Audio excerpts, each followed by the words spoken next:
There's no communication before. It's just so the children also grow with a bit of resentment. So mothers may think, oh, I waited till you were old enough for me to have a partner, but believe me, sometimes that's the part where you're actually destroying. You should have done that before, wean them into the situation that you are who you are, he is who he is, and this is what we're trying to build so we can be a family. Because if you're saying you're lacking a father, why not be happy to have a role model around? I find that the children are just ready to say, you're not my dad, and you can't tell me nothing. They've got It don't really aggression. need to be. Yeah, it doesn't really have to be the father. That's what I'm saying. I don't think the guy really needs to always have to take the father off. He doesn't want just to. a figure, role model. But yeah, just a role model. Yeah, exactly. Because if he's got a job and you need a job, he can assist you or take you to work. It's fine. Let's go.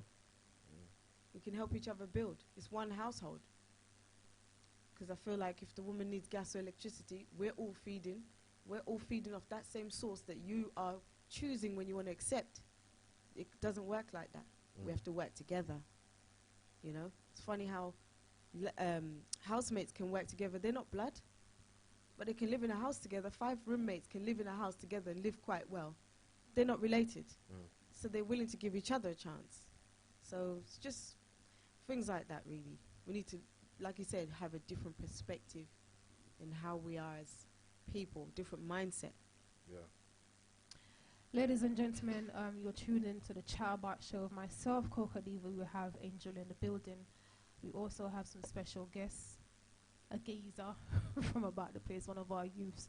And we also have Peanut in the building, ladies and gentlemen. For those who don't know, Peanut's son was sadly taken from us.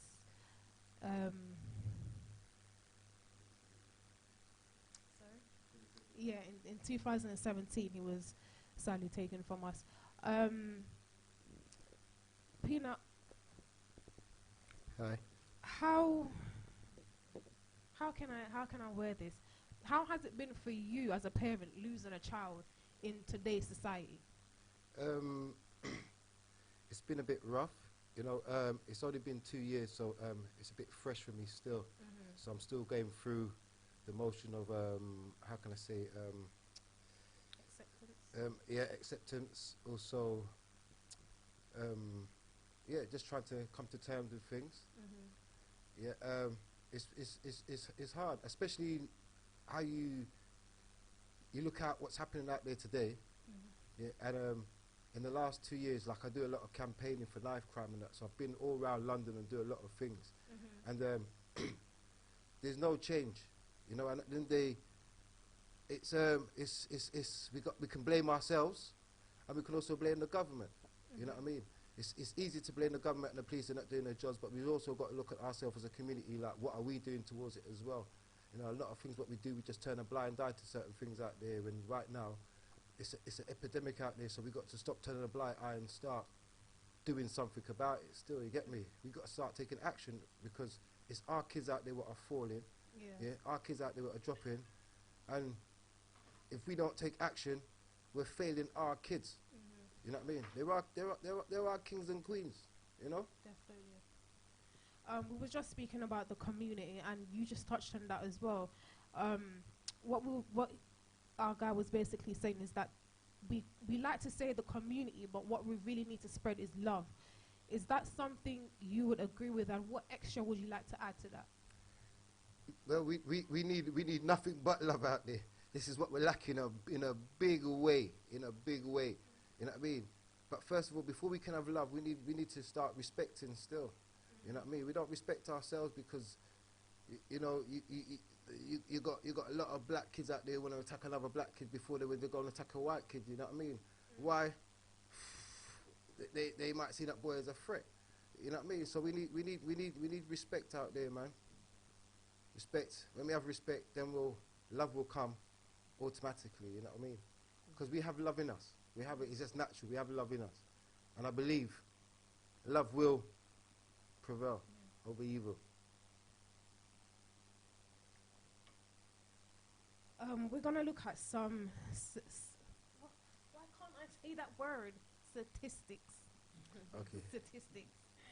For 2014, there was 26% rise per 10,000 people that was injured in knife crime, and the deaths for 2014 was 3,000 288 deaths. In the following year, there was 3,657. So that's a drastic increase. What do you think we're doing wrong as society? Well, do you know what, right?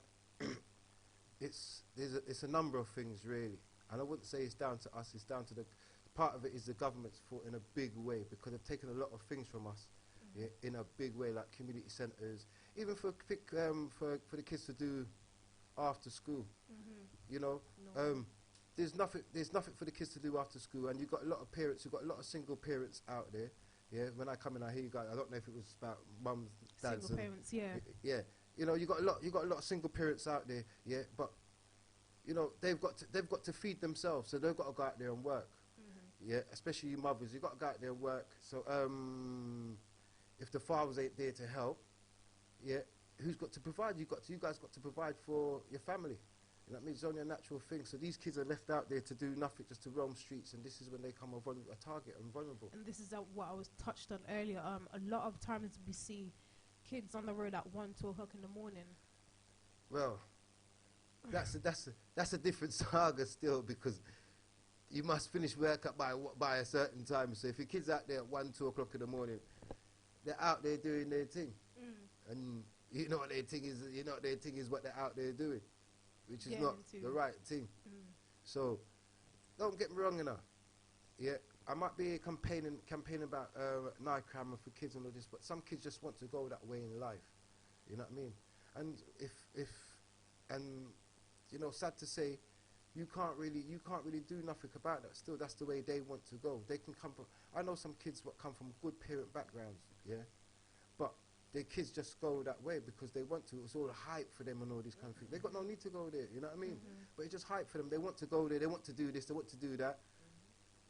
What can you say? Because they'll be the nicest kid in the house. The minute they walk out the house, they're the devil's child. You know what I mean? So.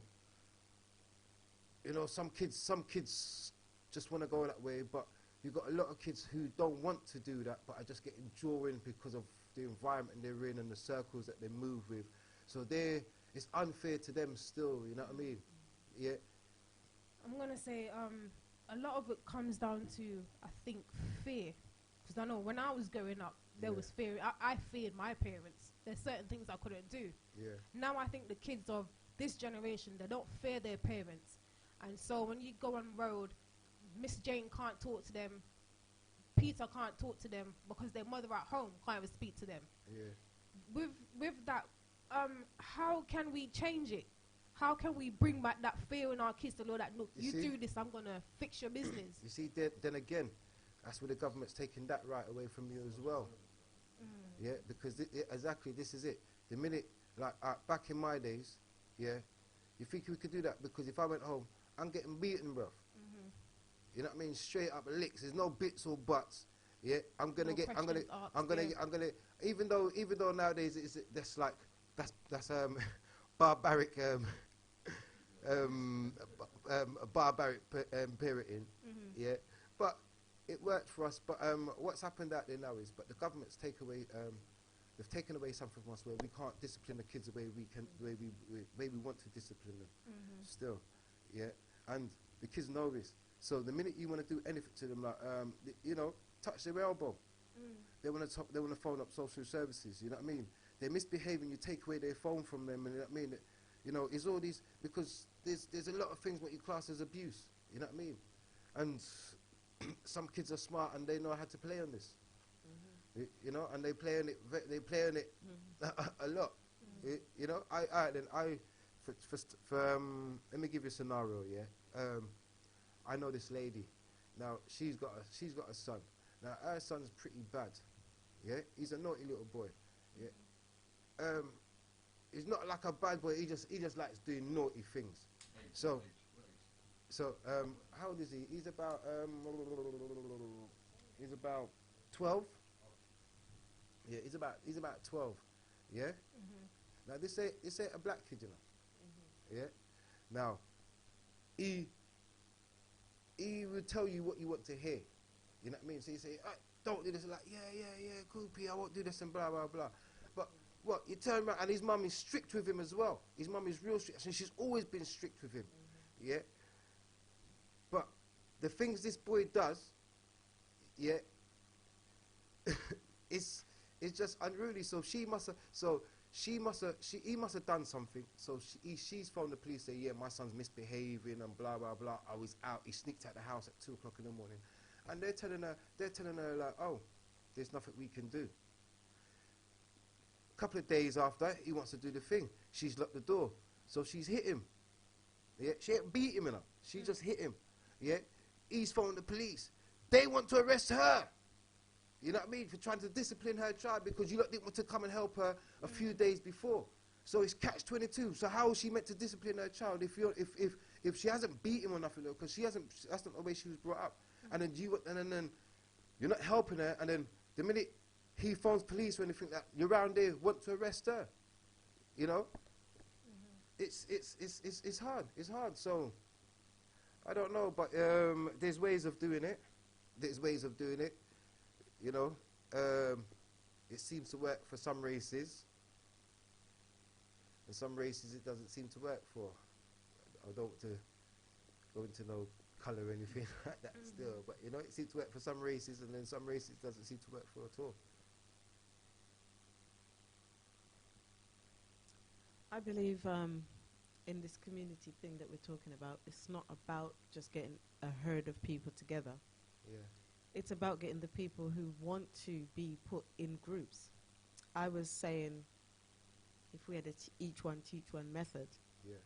where we have men who are good at whatever they're good at, and we have groups which we form where there are men. Yeah. Women, we should have our own groups as well to help each other, maybe talk, communicate about some of our little problems with our children. But men, if we had groups of men who, you know, form alliances to say, you're good at this, you're good at that, there's a child in the area who's good at this and that, doesn't have somebody to channel that towards. Yeah. So you are the person we are appointing to do that with my child, because I'm not a builder, but you are, and my child is interested in building. Could you take my child? Yeah. So you would take my child and show them the ropes. I love that. So at least they would become an apprentice to you. Yeah, I love that. So thy neighbor, thy other. Do you know, sorry to interrupt you there, but do you know, we tried that a couple of years ago, you know. We got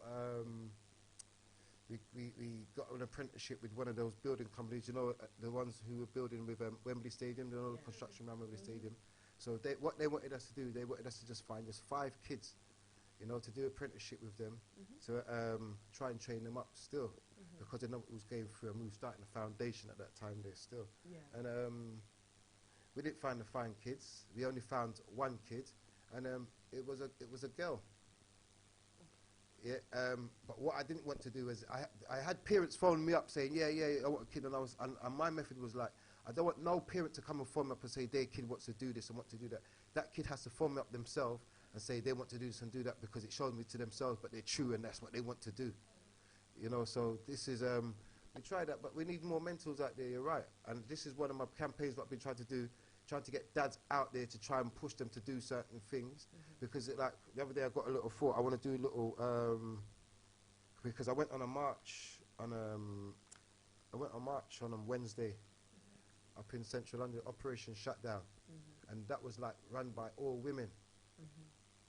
And I said, you know what, there wasn't much dads there representing for their sons who's gone. And I was like, well, you know what, not only women can have the child, but it needs the dad must have been there as well to take part in this. And there wasn't much dads there still, so they wanted me to come and talk. I didn't really get to talk outside Downing Street. I protested my own way actually. And what I've been trying to do is just to get the dads out there to come and say, do you know what, I was going to start a forum myself, yeah, to do just to try and echo what these ladies are out there doing, because mums are always out there representing for their sons. I don't know why dads don't want to do it. I don't know if they think because if they don't feel it's not a macho thing. But look, I've been doing it for nearly 2 years now, and I don't get no hatage. I just get love out there. So they need to be out there alongside myself, doing their thing. You know what I mean? I ain't gonna pressurize them into doing it. You know, man and man, they want to do them thing. So it just guss out, but they need to be out there to represent, because, as I said to you before, there are sons and there are kids what's out there dropping. You know what I mean? And if we don't go out there and doing that, we're failing them in a big way. You know what I mean? It's all good we can blame the government and doing this, but there are kings and queens. So we need to take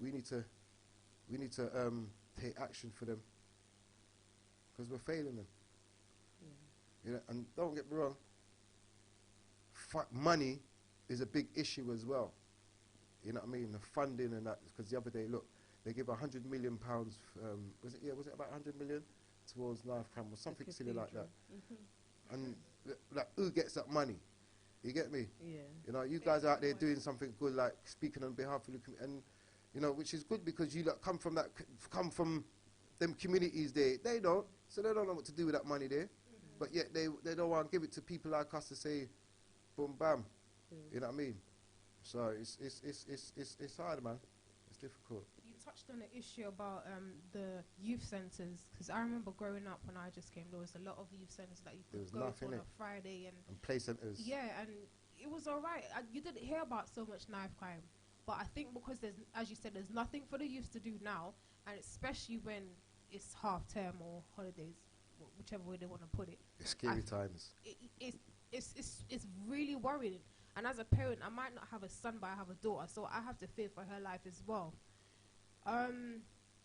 What do you think we can bring forward, as in a knife amnesty? Do you think that's a good idea? It is a good idea. Every idea is a good idea. If it will work, is another matter. You know, I'm all for people to try, you know, because if everyone tries, you know, something might work, and then we can all jump on that bandwagon and say, well, that worked. You know, let's do that. You know, just like someone asked me the other day, like, what do I really want to get out of all of this? And I said, you know what, I don't really know right now still. But as long as you save one person. Well, yeah, we try. Yeah. You know, we try. We're gonna keep trying. You know, we're gonna have to keep on trying. But I don't know. What can we do to? We just need to. What we need to. We just need to forget about certain things and how the way we're brought up. Me saying that is how we communicate and how we act towards the police. You know what I mean?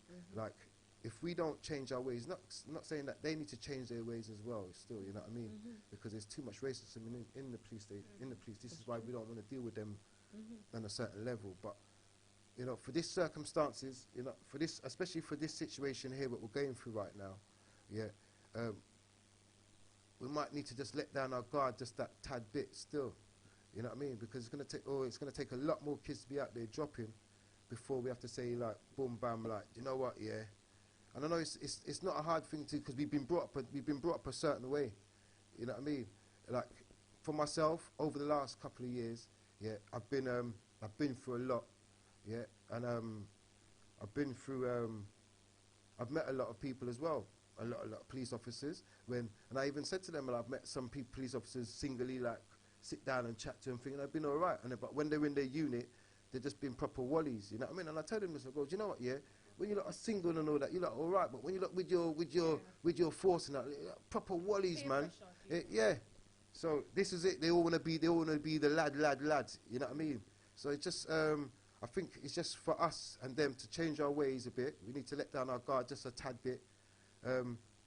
Because if you let down your guard too much, they do something to us, and it all goes out the window. But it's just certain stances we just need to make in life. I don't know. It's just, we just got to change our way and the way how we think. You know what I mean? Which is hard because we've been regulated to think one way and to do one thing. You know, but to change that now, it's hard. But I think we need to, and them the same still. There's been a total of 1,500 weapons handed in a bin in Hackney over the last 2 years. Do you think that's something we can implement throughout the country? Yeah, they need it in Brent. Definitely need it. You know what I mean? They need it in Brent. You know, I've done a lot of things over in Southwark side. Over there is proper like gang related still. You know what I mean? Over there, they love gang over them side there. But yeah, as I said before, anything if that will work, do it. I'm more than happy to what, how can I say, help do something with it. Yeah, you know what I mean. I'm more than willing, more than that. I think as well, parenting. From a young age, most parents, like I was saying before, tend to start letting go of their responsibility. Oh, they've grown, they can go. But I just think that people don't do enough with their children. Yeah, They don't do enough activities with their children. They don't go into their children's world enough. They don't communicate with their children on a one-to-one. You have different age children. You have to do things separately. Do things with them. Yeah. But I find they don't sit down and have that talk time. They don't sit down and have that come lay by me and tell me time. And then let's go out together time. Just us, even if it's just a cinema time. Yeah. And we're talking about love. That's where the love is lacking. It's lacking from in the home. Because, oh, I love you, you know. And you're giving them that tough love that you were probably given, which you felt was not good enough. But that's what you're giving. So if it wasn't good enough, why did you, you know, bring in a child to do the same thing or worse? Because we're talking about the pressure of parenting, and like when you're working and you come home and you're tired. Yeah. But you can give effort to yourself, to feed yourself, to go out and stuff like that when you're not giving the 5-10 minutes. Yeah. Well, do you know, it's a lot that goes down to yeah. You okay? Oh, yeah. A lot of that goes down to a lot of young people having kids as well at a young age. You know, they're still young, but they still want to go out there and live their life. You know, which they have a right to, but now they've got a case of responsibility, and to take that on's a lot of pressure, just to like live a carefree life, to having to now take a responsibility of a young one name, but they're just kids themselves, come off road, still in this arms house tug road thing out themselves. You get me? So for them to bring up a child and their mentality's still that way, they're only breeding another child who's going to go the same way as that. You know what I mean? So it's all down to, then again, that's down to, how can I say, the NHS has to start promoting safe sex with them in a more predominant and safer ways where it gets out there, so young kids don't have babies. And not only that, some of these young girls think it's fashionable to go out there and have kids, but when it comes, it's down to, if they haven't got the family unity to support, it's hard. You know what I mean? It's not an easy thing. You know what I mean? It's not easy. It's not easy. You know, knowing that you got to be stuck indoors 24/7. You know, from when you've been out and road doing with everyone, and then that's it. You're locked down. No, man, it's hard. It's difficult, man. It's difficult. And on top of that, they can't go out there and work, so they've got no money as well. It's hard, man. It's hard.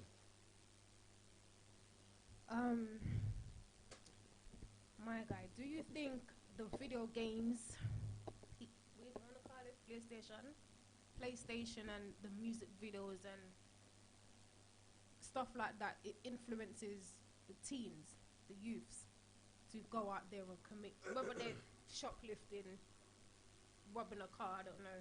Do you think it influenced them to do badness? Yeah, it does, because it sounds nice, innit? The music and that, when they're listening to it. You know, they're repeating the lyrics, but they don't realise what they're repeating. It's all getting stored in subconsciously and that.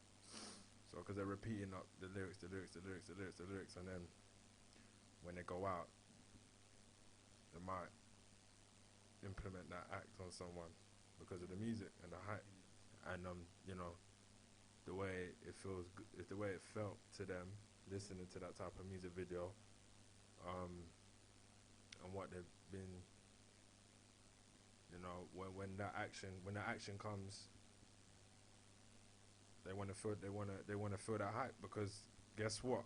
they listen to that music, they listen to the lyrics, they go out there now, start copying it, they do it, and then guess what? They go back in the house and do. They play the same track, listen to the same, and then now guess what? I did what my man said. You see what I'm saying? I did what my man said. I did exactly what he said in his lyrics. Yeah, look, I gone and done it. You know, so yeah, the music does have yeah. Just echoing of what he said. There's a prime example of that. Look at that kid in Scotland, yeah, who killed the little white girl. You know, video games. That's what made him. That's what he did. He was in all of that to commit a horrific crime like that. You know. Yeah. So, yeah.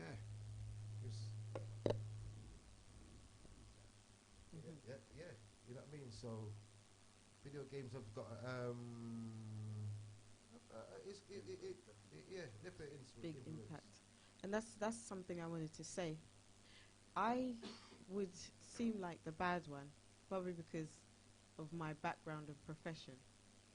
But I didn't care about my profession to the point where I said I'm not going to do my profession because I have a lot more within myself that I don't agree on in terms of the laws. Yeah. So I would confiscate Grand Theft Auto and all that. The dad would buy it. Say, oh, it's okay. It's just a game. Remember you used to play Western? I said, it's different. It's a good game. Their mindset is different. It's not like when we said cowboy and Indians. I used to love all that stuff. I love fighting.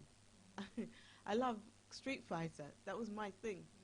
But my mentality is so different from how these children are. I also think that in the music, I don't know, I just feel the people that we are raising, that are rising to the top, that are making the most money, are the people we should be penalizing, we should be boycotting. To some extent, why are we not boycotting them so that, okay guys, let's make a deal. If you guys could come together and help us build because you've got the funds, we're relying on the government, but yet we're paying them to big up themselves and big up their music, big up their careers, big up their money.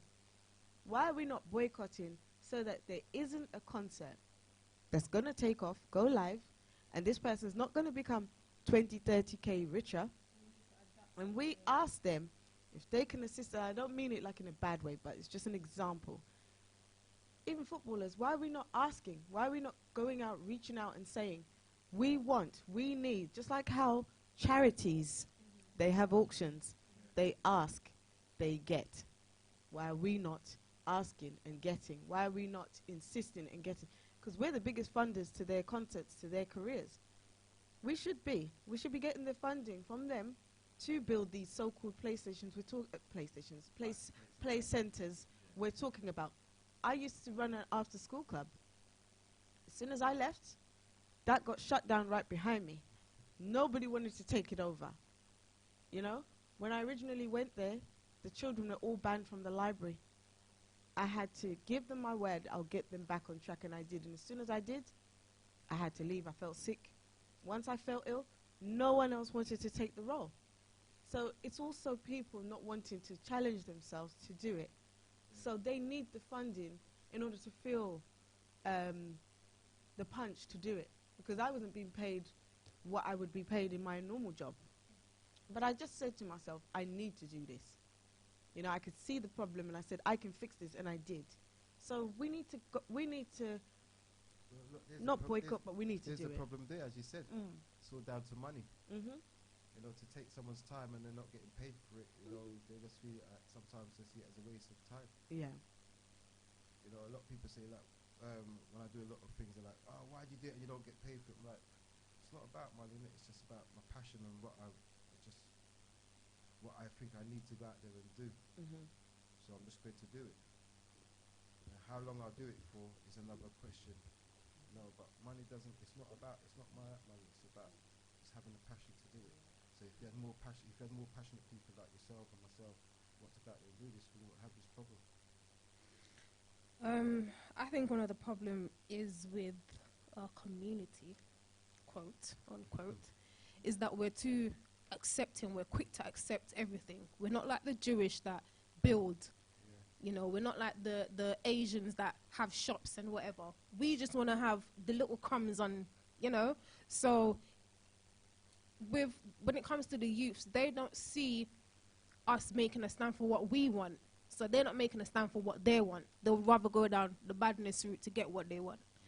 And I'm starting to think, what can we do as a community, quote unquote, to minimize some of the things that we're seeing?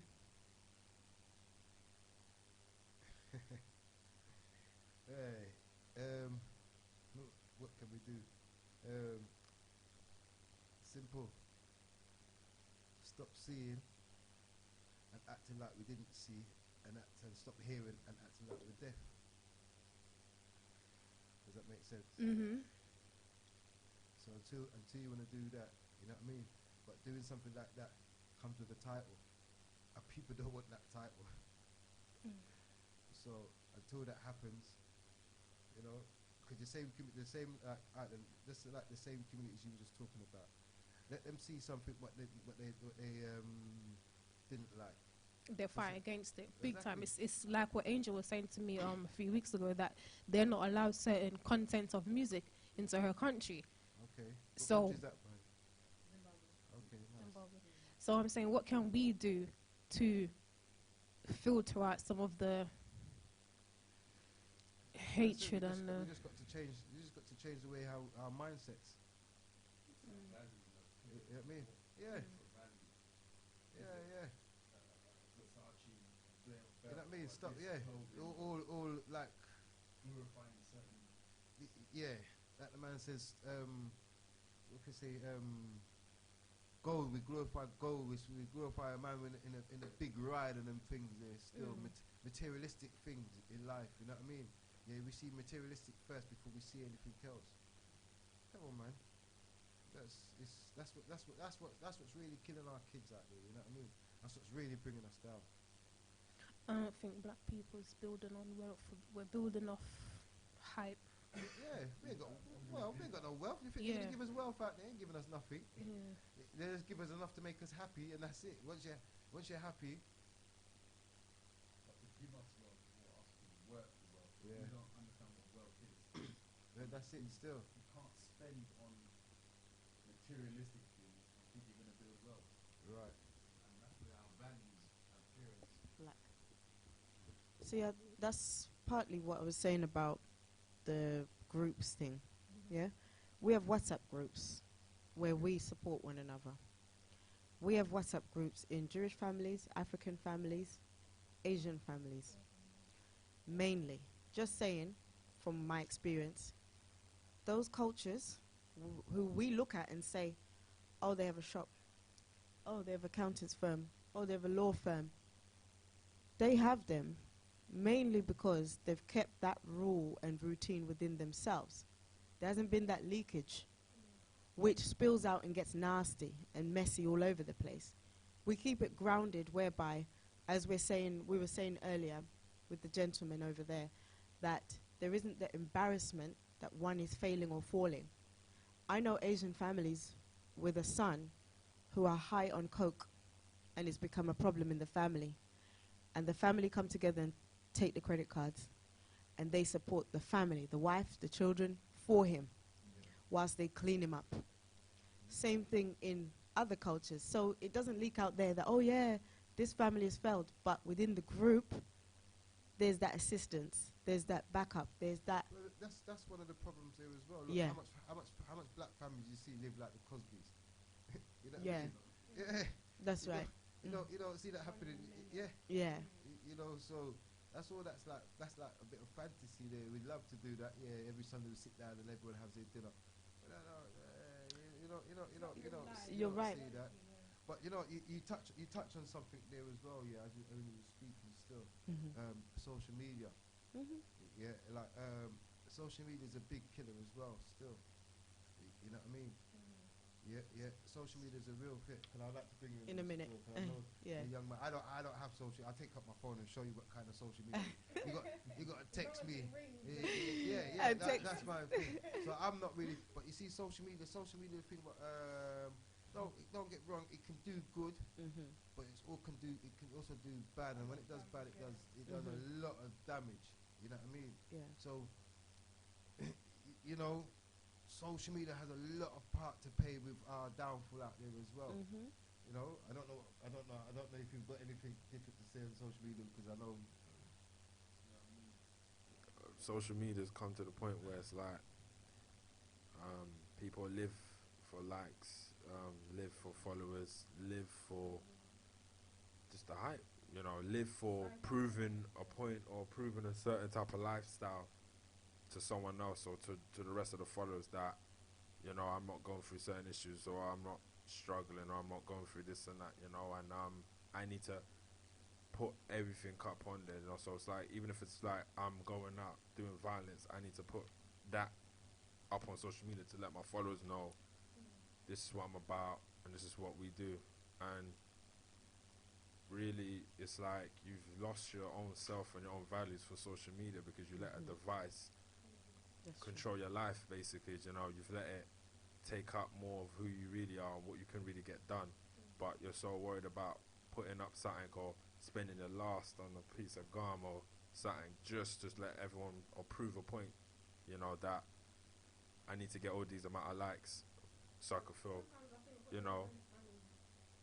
These celebrities or whoever, they've got mental illness. They're addicted to doing certain stuff. Exactly.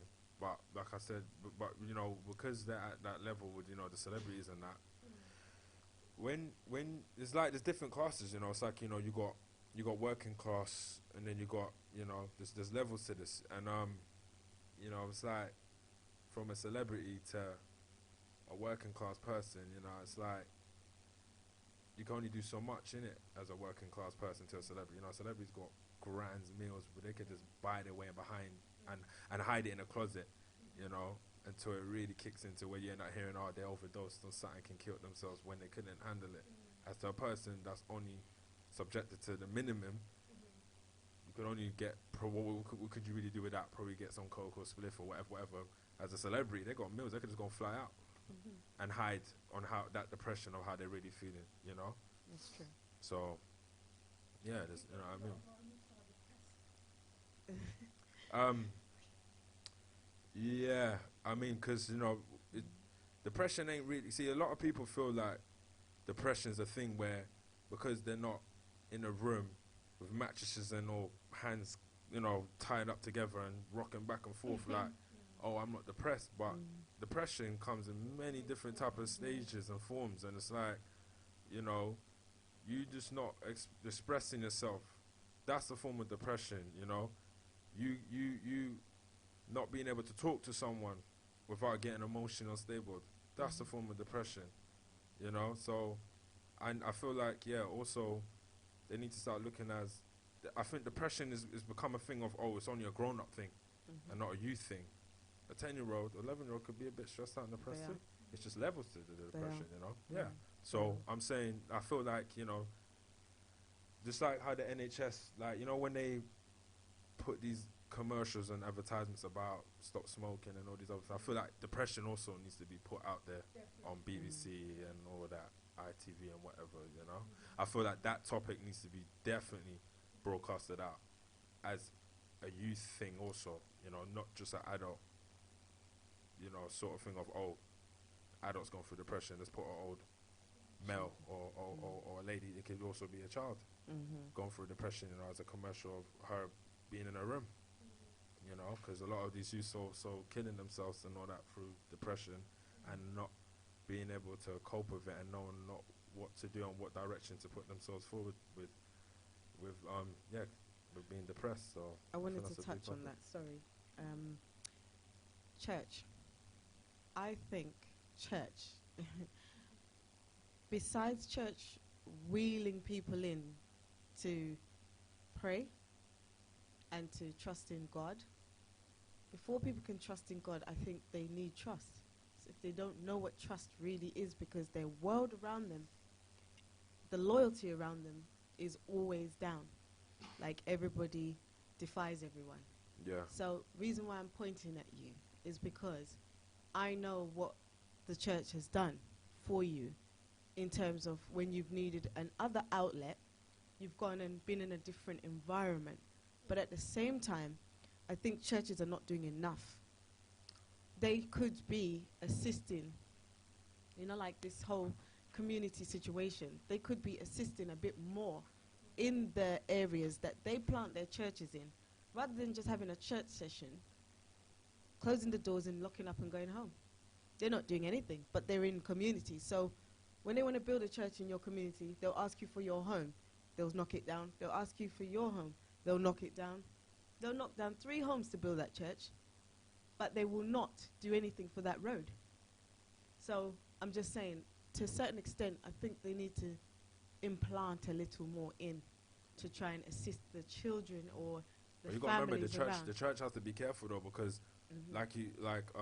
what this gentleman to the left said to me, he's saying that Mhm. basically it's a government thing. Yes, And you got to remember that funding. the government's only going to like so much, because you got to be careful, because you need the funding from the government anyway. So a lot of these churches, I feel like they shy away of like the real problem, you know, when it comes to like gang violence and all these other things that's going on that's destroying the community. It's like they know that they're going to need the government and stuff to get the funding to build a church. So I feel like they're a bit kind of afraid and they shy away of not really trying to get too involved in it, because like I said, we already know the government, they don't really want us progressing and lifting ourselves up.